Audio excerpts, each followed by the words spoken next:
स्वागत। आप देख रहे हैं कहानी कुर्सी की। इस वक्त जो स्थिति है बड़ी विस्फोटक बनी हुई है शिमला में। शिमला में एक मस्जिद में अवैध निर्माण को लेकर स्थानीय लोगों में भारी रोष है और यहां पर आज हजारों लोग पहुंचे हैं जिनका पुलिस से सीधा टकराव आप देख रहे हैं। बैरिकेड लगाकर पुलिस इन लोगों को मस्जिद की तरफ जाने से रोक रही है। कुछ देर पहले तक स्थिति बड़ी उग्र थी, लाठी चली वहां पर इन प्रदर्शनकारियों के ऊपर, पानी की बौछार भी की गई, महिलाओं के ऊपर भी लाठी चली और उसके बाद ये सब लोग वहीं सड़क पर बैठ गए। ये मेन बाजार है जिसे आप देख रहे हैं और यहाँ से बताया जा रहा है 50-100 मीटर की दूरी पर ही बस वो मस्जिद है। जो स्थानीय लोगों का इल्ज़ाम है एक मंजिल की इमारत थी, वो देखते देखते पिछले कुछ सालों में 5 मंजिल की हो गई। अब वहाँ बाहर से लोग आ रहे हैं, मस्जिद में नमाज पढ़ने के नाम पर बहुत से लोग आते हैं। वो कौन है कोई नहीं जानता। लोग कह रहे हैं इनमें रोहिंग्या भी शामिल हैं और उनकी आपत्ति है इस बात से और ये लोग वहाँ आकर के व्यवसाय भी कर रहे हैं। और इन आरोपों को और हवा दी जो लोकल मिनिस्टर हैं अनिरुद्ध सिंह, उन्होंने विधानसभा में ये बात कही। तो ऐसा नहीं है कि बिल्कुल अनफाउंडेड है इन लोगों की जो नाराजगी है। अब सरकार जो है वो ये कह रही है कि मामला चूंकि अदालत में है इसलिए फिलहाल इस पर शांति बनाए रखने के अलावा और कोई विकल्प नहीं और सरकार की जिम्मेदारी भी है कि कोई कानून व्यवस्था बिगड़े ना। सरकार ये भी कह रही है कि अगर आदेश आता है अदालत की तरफ से तो जो भी कार्रवाई हमें करने को की जाएगी हम करेंगे। अगर ये जो उसमें कंस्ट्रक्शन मस्जिद में हुआ है वो अवैध पाया जाएगा तो उस पर भी कार्रवाई की जाएगी, लेकिन फैसले का इंतजार करना पड़ेगा। अभी इस तस्वीर जो आप फिलहाल देख रहे हैं, जो आपकी बाईं तरफ तस्वीर चल रही है वो लाइव तस्वीर चल रही है। इसमें काफी धक्का मुक्की लोगों के साथ पुलिस की होती हुई आपको दिखाई दे रही है। पुलिस धीरे धीरे करके आगे बढ़ रही है। उनकी कोशिश है कि इन लोगों को किसी तरीके से मस्जिद से जितना दूर ढकेल सकते हैं उतना ढकेल दें। अब ऐसा कोई लीडर इस भीड़ का दिखाई दे नहीं रहा। हालांकि जो आज की ये कॉल थी प्रदर्शन की, कुछ हिंदूवादी संगठनों ने दी थी, लेकिन उसके बहुत ज्यादा लोग यहां नहीं पहुंचे। हमारे रिपोर्टर ग्राउंड पर हैं, वो ये बता रहे हैं। और उसके बाद लोकल जो लोग थे आसपास के गांव से भारी तादाद में वो निकल करके आए और उन्होंने ये इस प्रदर्शन को लीड किया है। अब पुलिस का एक बैरिकेड वो लोग पहले ही तोड़ चुके हैं। अब ये जो दूसरा बैरिकेड है इससे थोड़ी दूरी पर वो मस्जिद है जिसके करीब किसी भी कीमत पर पुलिस भीड़ को पहुंचने देना नहीं चाहती है। पुनीत परिंजा हमारे साथ जुड़ रहे हैं शिमला से। पुनीत, मेरी आवाज आपको मिल रही है तो बताइएगा इस वक्त की स्थिति। बिल्कुल बिल्कुल सौरभ, बिल्कुल मिल रही है आपकी आवाज। अभी इस वक्त क्या हो रहा है? देखिए सौरभ, जैसा कि मैंने पहले बता रहा था मैं आपको कि रणनीति क्या है पुलिस की कि धीरे धीरे बैरिकेटिंग आगे की जाए और लोगों को पीछे किया जाए और उसमें काफी हद तक वो सफल होते नजर भी आ रहे हैं। ये आपको मैं एक तस्वीर दिखाता हूं कि जो फायर ब्रिगेड की गाड़ी अब आप देख रहे हैं ये कितनी आगे पहुंच चुकी है। पहले बिल्कुल साथ में थी, अब काफी आगे पहुंच चुकी है। ऐसे ही बैरिकेड धीरे धीरे आगे बढ़ाए जा रहे हैं और जो पब्लिक है उसको धक्का देकर पीछे किया जा रहा है। यहाँ पर आप जिस वक्त आप फायर ब्रिगेड की गाड़ी देख रहे हैं, मैं आपको मस्जिद की तस्वीर दिखाऊं तो आप बिल्कुल देखेंगे तो बिल्कुल करीब पहुंच चुके थे लोग जो थे। और ये देख सकते हैं आप, ये सामने जो आपको हरे रंग का जो एक ये बैरिकेड नजर आ रहा है ये अंदर जाने का रास्ता था जो मस्जिद के अंदर की तरफ जाता है। और यहाँ पर भी आपको फायर ब्रिगेड की दूसरी गाड़ी नजर आ रही है और आप समझ सकते हैं कि 100 मीटर भी नहीं बल्कि महज चंद कदमों की दूरी पर मतलब ये तो बहुत नजदीक पहुंच गए थे इस मस्जिद के एंट्रेंस के लोग। बिल्कुल, और इसी वजह से सौरभ यहाँ पर पुलिस को लाठी चार्ज करना पड़ा ताकि जो कानून व्यवस्था है वो बिगड़ ना सके। और ये पहला रास्ता है जो यहाँ पे आप देख रहे हैं। उसके बाद आगे के अगर थोड़ा सा मैं कोशिश करूँ तो मैं तस्वीर दिखाऊं तो ये आगे आपको एक टीन नुमा ये छोटी छोटी दुकानें नजर आएंगी। इसके साथ भी एक रास्ता जाता है। तो ये बिल्कुल 10 से 15 मीटर की दूरी पर जो थे लोग पहुंच गए थे मस्जिद के बिल्कुल पास। और ये इतनी संकरी गली है कि यहाँ से बिल्कुल मस्जिद जैसे नीचे उतरेंगे साथ ही मस्जिद है। और दूसरी तरफ जो लोग, जो पुलिस की, जो स्थानीय प्रशासन की जो स्ट्रेटेजी थी सौरभ, वो मैं आपको बताने की, यहाँ पे दिखाने की कोशिश कर रहा हूँ लगातार कि जो स्थानीय जो पुलिस प्रशासन उसकी जो स्ट्रेटेजी थी वो धीरे धीरे काम करती हुई यहाँ पर दिखाई दे रही है। क्योंकि जो लोग थे उनको यहाँ पर अब हटाया जो है, पीछे की तरफ धकेला जा रहा है ताकि जो मस्जिद के बिल्कुल करीब पहुंच चुके थे उनको दूर किया जा सके। हालांकि वो धीरे धीरे सही, कछुए की चाल से सही, लेकिन लोगों को पीछे की तरफ धकेलने में काफी हद तक कामयाब तो होते हुए दिखाई दे रहे हैं। और लाठीचार्ज। पुनीत, एक बात बताइए, आप तो सुबह से वहां पर हैं, आपकी इन प्रदर्शन में शामिल बहुत सारे लोगों से बात हुई होगी। आज ये यहाँ पहुंचकर करना क्या चाहते थे?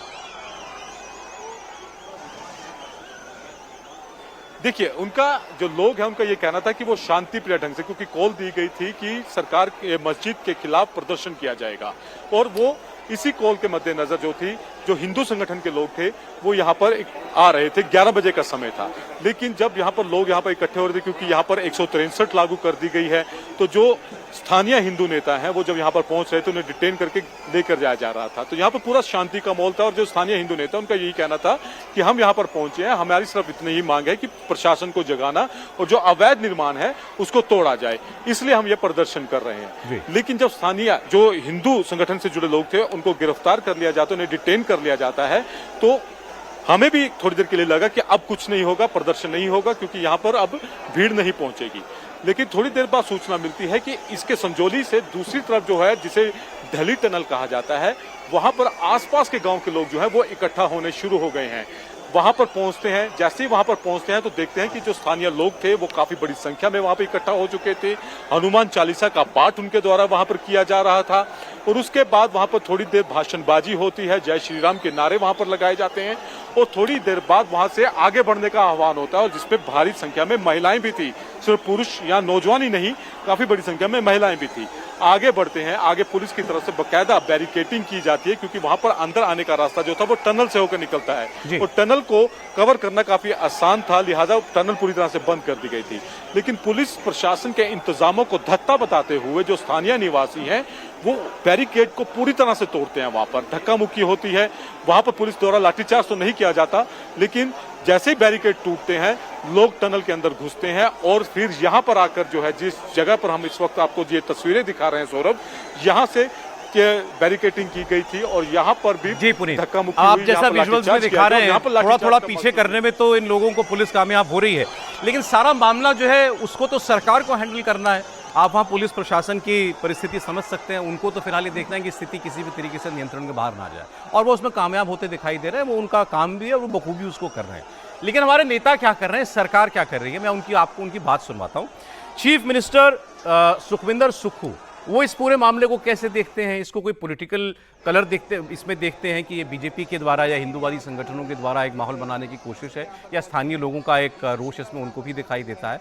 और दूसरी तरफ पूर्व मुख्यमंत्री बीजेपी के जयराम ठाकुर, उनका क्या कहना है, वो इन लोगों के साथ किस तर्क से खड़े हैं, दोनों की बात आप सुनिए। देखिए, संजौली मामले में एक बात बड़ी है कि उसको राजनीतिक रंग देना ठीक नहीं है। प्रदेश में कानून व्यवस्था कायम रखना सरकार का दायित्व है, सौहार्द का माहौल है। संजौली में विरोध प्रदर्शन करना में सबका अधिकार है, शांतिपूर्ण विरोध प्रदर्शन होगा। हमारी सरकार चाहती है कि किसी प्रकार के किसी समुदाय को कोई नुकसान नहीं होना चाहिए, हमारा दायित्व है। और सभी समुदायों का, हमारे संस्कृति भी हिमाचल की है जिसमें सभी समुदायों का हम सम्मान भी करते हैं। अब जो डेमोग्राफी चेंज का मुद्दा, कोई ऐसा कोई डेमोग्राफी चेंज की बात नहीं है, लेकिन आज हमने विधानसभा अध्यक्ष ने एक कमेटी गठन की है कि जो भी स्ट्रीट वेंडर्स के लिए पैरामीटर्स बनाए जाएंगे कि क्या नियम बनाने हैं, क्या कैसे स्ट्रीट वेंडर्स आएंगे और इस प्रकार के झगड़े ना हों, क्योंकि ये झगड़े से शुरू हुआ है।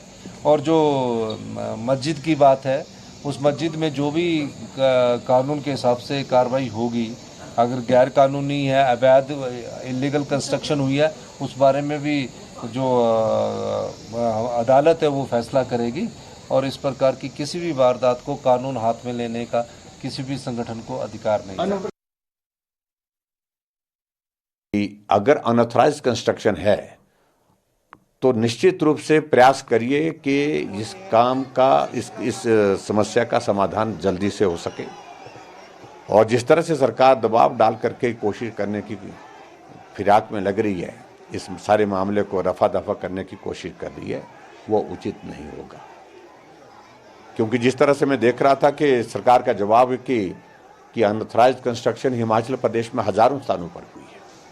अगर हजारों स्थानों पर हुई है तो वो एक इंडिविजुअल मसला हो सकता है, लेकिन उसके बावजूद ये मामला अलग तरह का है जिसमें लोगों की भावनाएं जुड़ी हैं, जन भावनाएं जुड़ी हैं, और इस मामले को उन सारे मामलों के साथ जोड़ना उचित नहीं होगा, यही मेरा कहना है। अब इसमें मुख्यमंत्री, पूर्व मुख्यमंत्री दोनों अब अदालत की शरण में जा चुके हैं, जो अदालत कहेगी वैसा होना चाहिए। सुखविंदर सुक्खू कह रहे हैं कि इस मामले में कोई पॉलिटिकल रंग ना दे, सीधा इशारा उनका बीजेपी की तरफ है। और बीजेपी के पूर्व मुख्यमंत्री कह रहे हैं कि भाई अगर इलीगल है तो है, आप कार्रवाई कीजिए। आप भी मुख्यमंत्री थे, आपने क्यों नहीं कार्रवाई की? 2010 से बताया जा रहा है यहाँ पर अवैध निर्माण हो रहा है, पहले कार्रवाई होती तो मामला इतना बड़ा बनता ही नहीं। समीर जी, देखिए, इस मामले में 2 सितंबर 2010 को पहली नगर निगम में शिकायत दर्ज की गई थी कि इस अवैध मस्जिद का निर्माण हो रहा है, और अब 14 साल हो गए। 14 साल में 27 शिकायत दर्ज की गई है नगर निगम के अंदर इसको लेकर, और आ रहा है कि 37 बार नगर निगम ने ऑर्डर दिया है इस मस्जिद को गिराने का। लेकिन अब यह है कि 14 साल में 37 बार मस्जिद गिराने का ऑर्डर होने के बाद वो एग्जीक्यूट क्यों नहीं हुआ? क्या वो जो ऑर्डर हुआ कागजों के ऊपर रहा? और दूसरी बात यह है कि देखिए, 8 सितंबर को भी नगर निगम कमिश्नर ने इसको सुनवाई की थी। 8 तारीख को जब सुनवाई की तो जो मस्जिद पक्ष का जिन्होंने रखा था वक्फ बोर्ड ने, उनके पास इस बात का हिसाब नहीं था कि इसके पेपर नहीं थे। 2 मंजिले एक्स्ट्रा 3-2.5 मंजिला किसने बनाई, उसका पैसा किसने खर्च किया, उनके पास इसकी जानकारी नहीं थी। इसको पैसा कैश में दिया या अकाउंट में ट्रांसफर हुआ, इसकी जानकारी नहीं थी। उसके बाद भी कमिश्नर ने उनको 25 दिन बाद की डेट दी है, 5 अक्टूबर की। जब उनके पास कोई डॉक्यूमेंट्स नहीं थे तो मुझे लग रहा है कि कमिश्नर 4 दिन 5 दिन की डेट्स देता, कहता भाई आप डॉक्यूमेंट्स लेके आइए वरना आप पे कार्रवाई होगी। 25 दिन का आप समय दे रहे हो जब उसके पास कोई डॉक्यूमेंट्स नहीं है। लगता है इससे और नाराजगी हुई लोगों यही को, नाराजगी मामले को टाल रहे हो। कोई भी नहीं है, उसके बाद आप 25 दिन का समय दे रहे हो, उसके पास कोई डॉक्यूमेंट्स नहीं है। क्या 25 दिन का उन्होंने समय मांगा था कि आप 25 दिन का समय दोगे तो हम डॉक्यूमेंट्स दे देंगे? आपने बताया पिछले 14 साल में 37 बार नगर निगम कह चुका है कि निगम ये निर्माण अवैध है, तोड़ा जाए। तो वो किसी वजह से इस नतीजे पर पहुंचे होंगे ना, कोई ग्राउंड होगा इसका। बिल्कुल। और उसके बाद कार्रवाई नहीं हुई। और आप देखिए, अभी सेशन चल रहा था विधानसभा का, हिमाचल प्रदेश का। सुक्खू तो विधानसभा में थे, सारे विधायक थे, सारे मंत्री थे, सेशन चल रहा था। सुक्खू ये कह सकते थे कि 2 मंजिला 2.5 मंजिला अवैध है, उसे हम तत्काल गिरा रहे हैं, बाकी जो कोर्ट में उसकी सुनवाई हो रही है, जो निर्णय होगा वो अंतिम माना जाएगा। आप निर्णय लेते हैं 2.5 मंजिला गिरा देते हैं। अब जनता क्या कह रही है? जनता तो सिर्फ ये कह रही है ना कि जो अवैध निर्माण है आप उसको गिरा दीजिए, ऊपर जो बनाए 2-2.5 मंजिला, आप कम से कम उसे तो गिराने की हिम्मत दिखाइए। मस्जिद हटाने की मांग नहीं है। नहीं, मस्जिद हटाने की मांग नहीं कर रही। जनता कह रही है कि जो अवैध निर्माण हुआ है उसके बाद 2 मंजिला, आप उसे गिराइए। पूरी मस्जिद डेमोलिश का करने की कोई मांग नहीं कर रहा है। हालांकि इस पूरे मामले का ट्रिगर भी हमको बताना चाहिए कि कुछ हफ्ते पहले एक स्थानीय व्यक्ति की कुछ लोगों ने, मुस्लिम समुदाय के लोगों ने पिटाई कर दी, और ये उनकी तरफ से कहा गया कि ये लोग बाहर के थे, और ये इस घटना के बाद वो लोग मस्जिद में जाकर के छुप गए। तो वो एक किस्म का ट्रिगर था जिससे ये लोग जो हैं सड़कों पर उतरे, और उन्होंने कहा कि अब इस मस्जिद में जो है ये अपराधी तत्व जाकर के शरण ले रहे हैं। ये आरोप भी वहाँ पर लगाए गए थे। अब मामला मस्जिद का है, अब निर्माण अवैध है या वैध है, ये अलग मामला है। अब कोई भी सरकार हो डरने से छुएगी। मैं अभी उसको देख रहा था, अनिरुद्ध जी ने जो विधानसभा में भी कहा है ना जी, वो मैं फिर से वही बात कर रहा हूँ। अवैध निर्माण तो एक कानूनी मसला है जो लोकल बॉडी देख रही है और सरकार देख रही है। एक तो हमारे पूर्व मुख्यमंत्री कह रहे हैं कि अगर ये निर्माण जो है अवैध है, वो तो खुद भी 5 साल मुख्यमंत्री रहे हैं, उनको नहीं पता कि मेरे टाइम पे ये लोग सड़क पे नहीं आए। हाँ, नहीं आए तो मेरा झंझट खत्म हुआ। लेकिन वो इशू नहीं है। अनिरुद्ध ने जो मैं कह रहा हूँ, ये मसला थोड़ा सा दूसरा मुझे लग रहा है। अनिरुद्ध सिंह ने जो कहा ना उसको देखिए, ये तो एक ट्रिगर पॉइंट है कि अवैध निर्माण को ख़त्म कर दे, तोड़ दे, और वो भी तोड़ दे जैसा भी कोर्ट का हो। उन्होंने कहा कि क्या यहाँ पर रोहिंग्या मुसलमान आ रहे हैं, समझे? तो सरकार को उस पर ज़्यादा चिंता करने की ज़रूरत है कि क्या ट्रिगर पॉइंट वो है और उस ट्रिगर पॉइंट का इलाज क्या है, क्या ऐसा हो रहा है, क्योंकि वो ज़्यादा गंभीर समस्या है सर। इसमें लोगों का व्यवसाय भी जुड़ा हुआ है कि बाहर के लोग आकर वो काम कर रहे हैं, उस पर भी बात करनी चाहिए। और इसलिए फिर से मैं कह रहा हूँ कि वो एक तोड़ना नहीं तोड़ना तो वो है, लेकिन जो भीड़ यहाँ पर है, जो प्रदर्शनकारी आए हैं, उनको तो आप राजनीतिक तरीके से बात करके, जो इतनी देर सुक्खू साहब बोले हैं, इतनी देर ठाकुर साहब बोले, वो वहीं जाते ना, वहाँ चले जाए। सुक्खू साहब कौन सा दूर है, शिमला में ही तो रहते हैं। हाँ, तो वहाँ पर मैं कह रहा एक बात मेरे को नहीं समझ में आ रही है, वो ये कि नेता लोग अभी हम उनका भी, विक्रमादित्य सिंह का भी स्टेटमेंट अभी हम लोग सुन रहे थे, लंबे लंबे बयान, धार्मिक समरसता बनी रहनी चाहिए। अब मैं कह रहा हूँ कि सरकार को धर्म के मामले में बोलने की क्या जरूरत है? वो आप लीगल है, इलीगल है, आप लीगल इलीगल की बात करो ना। अच्छा, कोई रिलीजियस स्ट्रक्चर भारत में पहली बार, अगर वो गलत बना हुआ है, पहली बार होगा, उस पर कोई कार्रवाई होगी? सड़कों से मंदिर तोड़ के हटा दिए जाते हैं, मज़ारें तोड़ी जा रही हैं, और क्या बुलडोजर का एक्शन लेने के लिए या कोई तोड़क कार्रवाई करने के लिए आपको सुप्रीम कोर्ट से परमिशन लेनी पड़ती है? जगह जगह बुलडोजर चल रहे हैं। सिंपल सी बात है, वो निर्माण अवैध है तो वहां सबको पता होगा। नहीं तोड़ना, इसलिए तो ये रेफरेंसेस दिए जा रहे हैं। इसका मतलब आप नहीं तोड़ना चाहते, सिंपल बात इतनी हो गई। वरना कौन सा आसमान टूट रहा है इसमें? बार बार हम लोग ये भी कह रहे हैं कि वो लोग मस्जिद हटाने की मांग नहीं कर रहे, केवल उसके ऊपर जो 5 मंजिल 4 मंजिल एक्स्ट्रा बन गई हैं, वो कैसे बन गई, वो गलत है। आप उसको वो कागज मांग रहे हो, वो कागज दिखा दें तो लीगल है, ना दिखाएं तो इलीगल है। ऐसा है कि इस आंदोलन को केवल एक मस्जिद संजौली तक केंद्रित नहीं मानना चाहिए। वो एक विषय बना है, वो सबसे बड़ा इस समय मुद्दा बना हुआ है। चूंकि राजधानी शिमला में है इसलिए है, इतने लोगों का सड़कों पर उतरना, ये पूरे प्रदेश में जो स्थिति बनी है, अगर कोरोना काल की गणना में 379 मस्जिद थी और आज 530 से ज्यादा हुए हैं, तो असामान्य तरीके से कोई चीज बढ़ता है, उसमें इलीगल तरीके से जब बढ़ रहे हैं, आबादी बढ़ रही है, जहां 40-50 लोग नमाज के लिए आते थे 2-3 साल में, वहां 500, 1000, 2000 आने लगे हैं, और उससे जो समस्याएं उत्पन्न हुई है वो संपूर्ण आक्रोश का प्रकटीकरण है। इसको उस मस्जिद सहित संपूर्ण हिमाचल प्रदेश का जो वातावरण मस्जिदों को लेके, मदरसों को लेके है, आप सोचिए ना, अगर उसमें 1,38,000, 40,000 अगर मुसलमान है जी, और वहां वो भी छिटपुट तरीके से है, और वहां 539 मस्जिद बन गया हो, उसमें कि और 43 के आसपास मदरसे हो, कितने बच्चे एक मदरसे में पढ़ते होंगे, तो ये सब नॉर्मल तरीके से बढ़ा है, लोगों को असुविधा हुई है। बीजेपी सरकार ने इस पर ध्यान नहीं दिया और उसके काल में बढ़ता रहा। नगर निगम जो ये बता रहे हैं, क्या नगर निगम का काम केवल तोड़ने के लिए नोटिस देना है? डिमोलिशिंग स्क्वाड उसके पास होता है, वो पुलिस को बुलाता है, करता है, तो केवल चूंकि वो मस्जिद है इसलिए खाना पूर्ति होती रही है। ये डेमोग्राफी बदलने वाला मामला, बाहरी लोगों के ज्यादा तादाद में आके बसने का मामला, सुक्खू साहब से पूछा गया ना अभी, उन्होंने कहा ऐसा कुछ नहीं हो रहा है हिमाचल में, कोई डेमोग्राफी नहीं बदल रही है। मैं रोहिंग्या और बांग्ला, वैसे अनिरुद्ध जी बता रहे हैं कि 3-4 को तो मैं भी जानता हूं, वो बांग्लादेशी, मैंने खुद देखा है, बांग्लादेशी रोहिंग्या 2 भी आ गए। सुनिए, अगर 2 लोग दिखते हैं तो फिर उनको वहां लाने वाले, बसाने वाले, उनकी भूमिका निर्धारित करने वाले कहां कौन है, ये सब देखने की जरूरत है। उसके पीछे सोच क्या है, ये उसमें महत्वपूर्ण हो जाता है।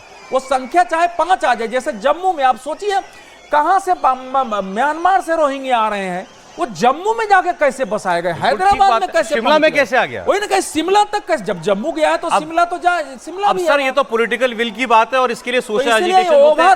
उत्तराखंड में आपने जैसे बताया, मस्जिदें या मज़ारें बहुत तादाद में आ गई, लोग कोई कह रहा है मस्जिद जिहाद हो रही है या लैंड जिहाद हो रही है, इसमें उत्तराखंड के लोगों ने रोष प्रकट किया, सरकार पे दबाव डाला, सरकार को ऐसी अवैध मज़ारें हटानी पड़ी, वहां पर उनको कॉल लेकर के ये पॉलिटिकल कॉल लेनी पड़ी, उन्होंने काम किया वहां पर उसके लिए।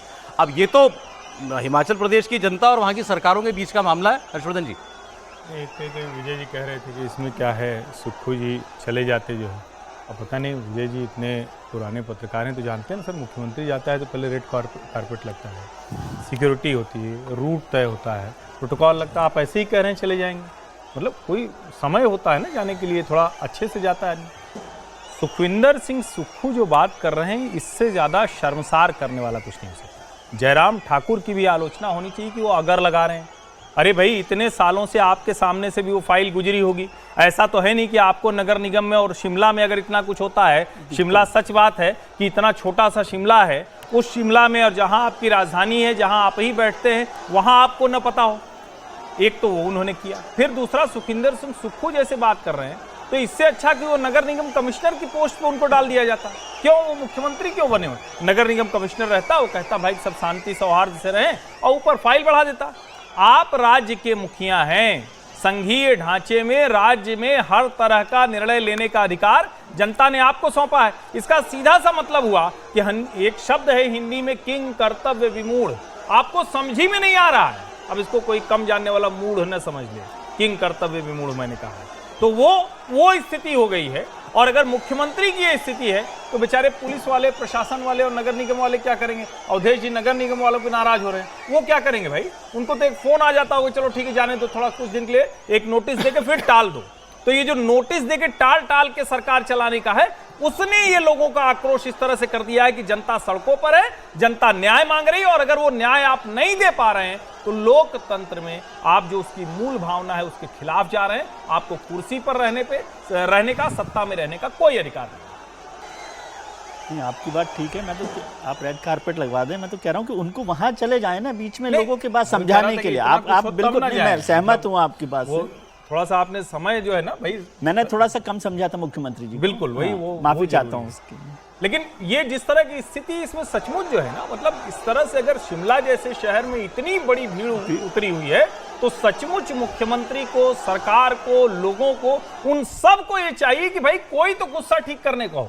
और अगर एक पुलिस अधिकारी से कह रहा हूं, मुझे अभी एक व्यूअर ने एक सरकारी चिट्ठी भेजी हिमाचल की, इंटरेस्टिंग है, इसी मस्जिद से जुड़ा हुआ मामला है। और इस पर डेट जो है क्योंकि ऊपर स्टैंप लगा है, लेकिन मेरे ख्याल से 22 जून 2024 से बताया जा रहा है।